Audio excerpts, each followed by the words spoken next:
Hello everyone, नमस्कार, जय Jagannath. Welcome back to my channel. 2025 रे आपण माने केदारनाथ धाम केमती आसीबे, कोठी रहिबे, आ आपणकर केते कोन खर्च हबो, आ को माध्यम रे आसिले आपण माने सहज उपाय रे केदारनाथ धाम रे पहुंची परिबे। ता सहित 2025 रे केदारनाथ धाम रो ओपनिंग डेट केबे मु ए वीडियो रे आपण माने को फुल डिटेल्स दे देबी। तो चलंतु देरी न करी आज रो वीडियोटी स्टार्ट करिबा। केदारनाथ हो किंबा चारिधाम मध्यरु कोनोसी धामर यात्रा करिबा पई आपण माननकु रेजिस्ट्रेशन निहाती करबाकू पड़िबो। यदि आपण माने 2025 रे केदारनाथ यात्रा करबाकू चाहुचंदी ताहले प्रथमे आपण रेजिस्ट्रेशन करे नियंतु, कारण बिना रेजिस्ट्रेशन रे आपण माने केदारनाथ धाम रे दर्शन करि परिबे नाही। 2025 रे केदारनाथ यात्रा पई रेजिस्ट्रेशन ऑनलाइन रे ओपन हे सारिछि। आपण माने द चार धाम यात्रा पोर्टल रे ऑनलाइन माध्यम रे रेजिस्ट्रेशन बुक करि परिबे। केदारनाथ धाम रो ओपनिंग सेरेमनी 2025 मे मास 2 तारिख रे अक्षय तृतीया दिन स्टार्ट होबाकू जाउछि। अक्षय तृतीया ठारू दीपावली पर्यंत केदारनाथ धाम रो कपाट खोला रहइबो। आपण माने एही समय रे जाय कि बाबा केदारनाथंकर दर्शन करि परिबे। यदि आपण माने ओडिसा रो 2025 रे केदारनाथ यात्रा करबाकू चाहुचंती ताहाले आपण मानकु मु एठी कहि रखुछि जे प्रथमे आपण माने ओडिसा रो ट्रेन बुक करिकि पहुंची जांतु हरिद्वार रे किंबा ऋषिकेश रे। जदि आपण माने ओडिसा रो फ्लाइट बुक करिकि आसीबाकू चाहुचंती ताले ओडिसा रो आपण माने आसी पहुंची जांतु डेराडून एयरपोर्ट रे, जोठारु कि आपण मानकु प्राइवेट टैक्सी करिकि जिबाकू पड़िबो हरिद्वार किंबा ऋषिकेश। हरिद्वार किंबा ऋषिकेश रु आपण मानकु सोनप्रयाग पई प्राइवेट टैक्सी आ बस मिलि जिवो। सोनप्रयाग होची सेही जगह जोठारु कि आपण माने निजर केदारनाथ यात्रा को स्टार्ट करि परिबे। सोनप्रयाग रे पहुंची सारिबा परे आपण माने सोनप्रयाग रे मध्य स्टे करि परिबे, किंतु मोर ए सजेशन रहइबो कि आपण माने गौरीकुंड रे स्टे करंतु। सोनप्रयाग ठारू गौरीकुंड रे डिस्टेंस होची 5 किलोमीटर। आउ एही 5 किलोमीटर जीवा पई आपण मानक पई सेठी जीप रो सुविधा मध्य रहिची। सोनप्रयाग रो गौरीकुंड पई जीप वाला आपण मानक ठारू 50 टंका नबो पर पर्सन पिछा। गौरीकुंड रे पहुंचिला परे आपण माने जाई आपणकर होटल रे स्टे करंतु। तापर दिन सकाळु सकाळु बाहरी जांतु बाबा केदारनाथंक यात्रा रे। यदि आपण माने केदारनाथ आछंती ताहाले होटल्स गुडिक आगरु बुक करिकि आसंतु, कारण एठी पीक सीजन रे होटल्स मिलेनी। आउ एठी आपण माने आसिकि हैरान हे परंती। होटेल्स पाई एठी आपण मानकु 1000 रु 1200 टंका पे करबाकू पड़िबो पर नाइट। होटल आपण माने ऑनलाइन माध्यम रे बुक करि परिबे। सकाळ टाइम रे आपण माने जेते जल्दी उठिकी बाबा केदारनाथंकर यात्रा को स्टार्ट करिवे, सेते जल्दी जाइकी आपण मंदिर पाखरे पहुंची जिवे।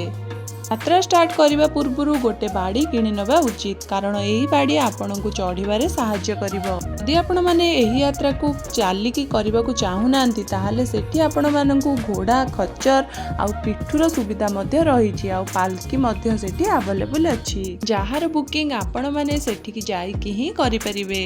घोड़ा किंबा खच्चर माध्यम रे जदि आपण गौरीकुंड रु केदारनाथ जाउचंती ताहाले आपणकु 4 रु 5000 टंका दबाकू पड़िबो। जदि आपण पिठू करूचंती किंबा पालकी करूचंती, पिठू पई आपणकु 6 रु 7000 टंका दबाकू पड़िबो। आउ पालकी पई आपणकु 10 रु 12000 टंका दबाकू पड़िबो, जोटा कि आपणको वेट हिसाब रे से माने आपणक ठारू पैसा नेबे। गौरीकुंड ठारू केदारनाथ रो डिस्टेंस होची 22 किलोमीटर। एही 22 किलोमीटर यात्रा को कंप्लीट करबा को हेले आपण मानक पाखरे किछि निहाती आवश्यक जिंस रहिबा उचित, एति कि शीत वस्त्र, कारण केदारनाथ रे माइनस टेम्परेचर राति रे हे जाय थाए। तो आपण माने शीत वस्त्र कैरी करबा प्रिफर करंतु। आ सहित आपण माने छता और रेनकोट कैरी करंतु, कारण केदारनाथ होची पहाड़िया एरिया, एठारे कोनोसी भी मुहूर्त रे वर्षा हे पारे। आ सहित गोटे भल शू कैरी करंतु, आउ निजर किछि आवश्यक मेडिसिन मध्य कैरी करिकि नेकी जांतु। केदारनाथ यात्रा करिबा समय रे आपण माने कैश कैरी करिबा प्रिफर करंतु, कारण एठी आपणकर गूगल पे, फोन पे चलिबनी। एठी नेटवर्क बहुत ही स्लो चली थाए। केदारनाथ यात्रा करिबा समय रे आपण मानकु सब प्रकार सुविधा मध्य सेठी मिलि जिवो। एमति कि सेठारे आपण मानकु छोट बड़ दुकान देखिबाकू मिलिबो, जोठारे कि आपण माने चा आउ किछि स्नैक्स करि परिबे। आ सहित आपण माने जेबे केदारनाथ यात्रा करूथिबे आपण मानकु पानी रो मध्य किछि असुविधा हबो नै। सेठारे आपणकु पीवा पानी मध्य मिलिजिବ। किंतु जदि आपण माने पानी बॉटल किनिकी पीवाकू चाहुचंती ताले पानी बॉटल रो प्राइस टिके हाई रहिबो। केदारनाथ यात्रा समय रे आपण मानकू सबु जिंस तार ओरिजिनल प्राइस टारू हाई रेट रे मिलिबो। कारण धाम होउची बहुत उचारे, सेठिकी से जिंस गुडी को पहुंचेबा पई से मानकू बहुत परिश्रम लागि थाए। सेथि पई से माने सेठी से जिंस गुडी को हाई रेट रे बिकी थांती। केदारनाथ यात्रा करबा समय रे आपण मानकू किछि पॉइंट्स देकी मंदिर जाय पहुंचीबा को पड़े। सबुठारु प्रथम पॉइंट होची जंगल चट्टी, जोटा कि गौरीकुंड ठारू 3 किलोमीटर दूर रे अवस्थित। तापर आसी जिवो भीमबली, जोटा कि गौरीकुंड ठारू 6 किलोमीटर दूर रे अवस्थित। भीमबली परे आसीबो रामबाड़ा, रामबाड़ा परे आसीबो निमचोली, निमचोली परे आसी जिवो बेस कैंप, जोटा कि केदारनाथ ठारू 1 किलोमीटर दूर रे अवस्थित। जदि आपण माने भीमबली जाए यात्रा करिकी थकी जाइचंती ताले मोर ए सजेशन रहइबो कि भीमबली ठारू निजर यात्रा को घोड़ा किंबा खच्चर माध्यम रे करि नियंतु। कारण भीमबली रो 1 किलोमीटर परे आसी जिवो रामबाड़ा, रामबाड़ा ठारू ही आपण को चढ़ीबा वाला पहाड़िया रास्ता मिलिबो। भीमबली ठारे ही आपण मानकू दुईटी रास्ता देखिबाकू मिलिबो। गोटे रास्ता होची घोड़ा और खच्चर मानक पई, आउ गोटे रास्ता पैदल यात्रा पई रहिची। केदारनाथ यात्रा समय रे आपण मानकू प्रति 2-3 किलोमीटर भितर टॉयलेट रो सुविधा मध्य आपण मानकू मिलि जिवो।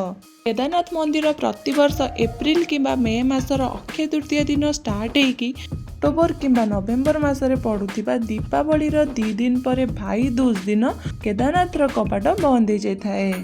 आपण माने जदि केदारनाथ यात्रा करबाकू चाहुचंती ताले केदारनाथ आसीबार सबुठारु बेस्ट टाइमिंग होची मे, जून, सेप्टेम्बर, अक्टोबर, नवेम्बर।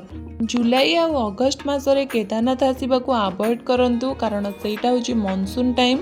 मानसून टाइम रे केदारनाथ आसंतुनी, कारण एटा पूरा पहाड़िया एरिया, एटी केतबेले भी वर्षा हेकी लैंडस्लाइड हे जिवो। एठी आपण माने देखि परथिबे एटा होची रामबाड़ा।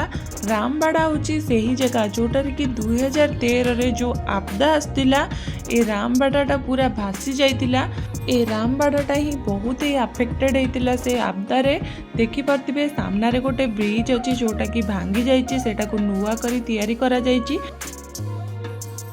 जेबे भी आपण केदारनाथ यात्रा करूचंती ताले आपण माने टिके सावधान सहित ऊपर को चढ़ंतु, कारण आपण मानक सहित घोड़ा और खच्चर माने मध्य चालुथिबे, जहा फल रे कि आपण मानकू सेमानक पई टिके असुविधार सम्मुखीन करबाकू पड़िबो। यात्रा समय रे जदि आपण टिके थकी पडुचंती ताले मझिरे मझिरे किछि खाई कि निज यात्रा को स्टार्ट करंतु। यात्रा समय रे बहु जगह रे आपण मानकू छोट छोट शॉर्टकट रोड देखिबाकू मिलिबो। जदि आपणक एज 40 रु अधिक ताहले आपण माने शॉर्टकट रोड को अवॉइड करंतु। देखि परथिबे एई टाइप रो शॉर्टकट रोड एठी अछि। जदि आपण माने शॉर्टकट रोड रे जाउचंती ताहले आपणकर 2 रु 3 किलोमीटर कम हे जिवो रास्ता। केदारनाथ यात्रा करबा समय रे आपणक सामने रे बहुत सारा सुंदर सुंदर दृश्य देखिबाकू मिलिबो। एठारे आपणकू बड़ बड़ पहाड़, छोट छोट झरणा आ ग्लेशियर मध्य देखिबाकू मिलिबो। जदि आपण माने केदारनाथ अक्टोबर किंबा नवेम्बर मासरे आछुचंती ताहले एठी आपणकू स्नोफॉल मध्य देखिबार सुयोग मिलिबो।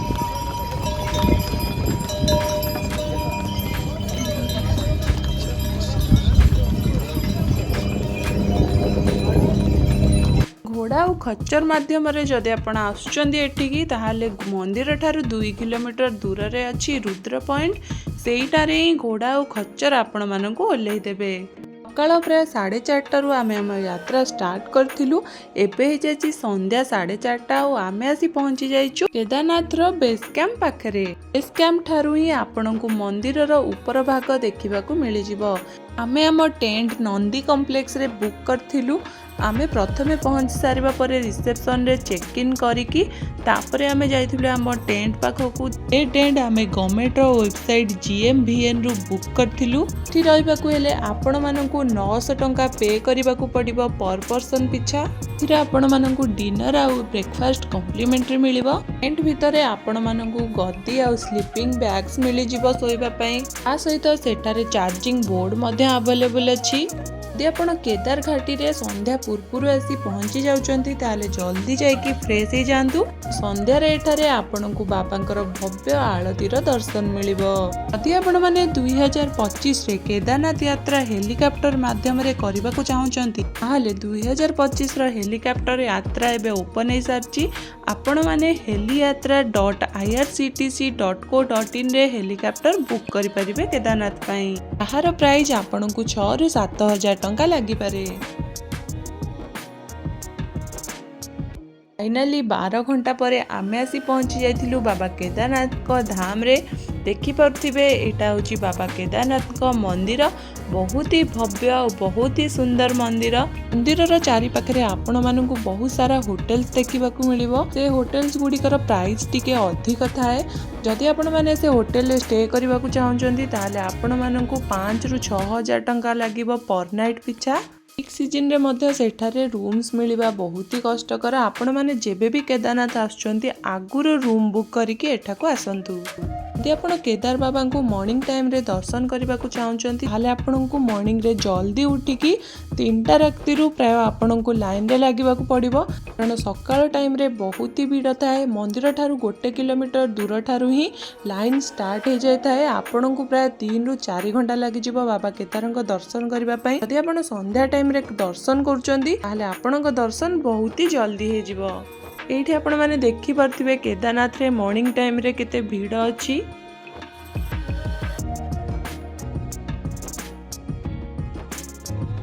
ମନ୍ଦିରର ଚାରିପାଖରେ ଆପଣମାନଙ୍କୁ ବହୁ ଜଣ ସାଧୁ ସନ୍ଥ ମଧ୍ୟ ଦେଖିବାକୁ ମିଳିବେ। କେଦାର ବାବାଙ୍କୁ ଦର୍ଶନ କରିସାରିବା ପରେ ଆପଣମାନେ ମନ୍ଦିରର ଚାରିପାଖରେ ବୁଲିପାରିବେ। ମନ୍ଦିରର ପଛ ଭାଗରେ ଆପଣମାନଙ୍କୁ ଗୋଟେ ଶିଳା ଦେଖିବାକୁ ମିଳିବ। ଏହାକୁ ଭୀମଶିଳା କୁହାଯାଏ। 2013ରେ ଯେଉଁ ଆପଦା ଆସିଥିଲା ସେ ଆପଦାରେ ଏ ଶିଳାଟି ଭାସି ଆସି ମନ୍ଦିରର ପଛପଟେ ରହିଯାଇଥିଲା। ଭୀମଶିଳା ପାଇଁ ମନ୍ଦିରର କିଛି ବି ହେଇନଥିଲା। 2013 ପରଠାରୁ ଏହି ଶିଳାକୁ ଲୋକମାନେ ପୂଜା କରୁଛନ୍ତି। କେଦାରନାଥ ମନ୍ଦିର ଦର୍ଶନ କରିସାରିବା ପରେ ଆପଣମାନେ ମନ୍ଦିର ପଛପଟ ରାସ୍ତାରେ ଗୋଟେ ପାହାଡ଼ ଉପରକୁ ଚଢ଼ିବେ। ଚଢ଼ି ସାରିଲା ପରେ ସେଠାରେ ଅଛି ବାବା ଭୈରବନାଥଙ୍କର ମନ୍ଦିର। ସେଠାରେ ଦର୍ଶନ କରିସାରିବା ପରେ ଆପଣମାନଙ୍କର କେଦାରନାଥ ଯାତ୍ରା କମ୍ପ୍ଲିଟ୍ ହୁଏ। ଯଦି ଆପଣମାନେ ବାବା କେଦାରଙ୍କ ଦର୍ଶନ କରିସାରିବା ପରେ ଭୈରବନାଥଙ୍କର ଦର୍ଶନ କରୁନାହାନ୍ତି ତାହେଲେ ଆପଣଙ୍କ ଯାତ୍ରାକୁ ଅଧୁରା ମନାଯିବ। ଏବେ ମୁଁ ଆପଣଙ୍କୁ 2025ରେ ଆପଣଙ୍କ କେଦାରନାଥ ଯାତ୍ରାରେ କେତେ କ'ଣ ଖର୍ଚ୍ଚ ହେବ ଏଠି କହିଦେଉଛି। ଯଦି ଆପଣ ଏ ଯାତ୍ରାକୁ ବଜେଟ୍ରେ କରିବାକୁ ଚାହୁଁଛନ୍ତି ତାହେଲେ 10,000 ରୁ 12,000 ଟଙ୍କା ଭିତରେ ଆପଣଙ୍କ କେଦାରନାଥ ଯାତ୍ରା କମ୍ପ୍ଲିଟ୍ ହେଇଯିବ। କିନ୍ତୁ ଯଦି ଆପଣ ଏ ଯାତ୍ରାରେ କମ୍ଫର୍ଟ ଚୁଜ୍ କରୁଛନ୍ତି ତାହେଲେ ଆପଣଙ୍କର ଏ ଯାତ୍ରା 25,000 ରୁ 30,000 ଟଙ୍କା ଖର୍ଚ୍ଚ ହେବ ପର ପର୍ସନ ପିଛା। ଆଇ ହୋପ୍ ଆଜିର ଭିଡ଼ିଓରେ ଆପଣମାନଙ୍କୁ 2025ର କେଦାରନାଥ ଯାତ୍ରା ବିଷୟରେ ବହୁତ ସାରା ଇନଫର୍ମେସନ୍ ମିଳିଯାଇଥିବ। ଯଦି ମୋ ଭିଡ଼ିଓଟି ଆପଣମାନଙ୍କୁ ପସନ୍ଦ ଆସିଥିବ ତାହେଲେ ମୋ ଭିଡ଼ିଓକୁ ଲାଇକ୍, ସେୟାର, କମେଣ୍ଟ କରିବାକୁ ଜମା ବି ଭୁଲିବେନି। ରହୁଛି ଜୟ ଜଗନ୍ନାଥ।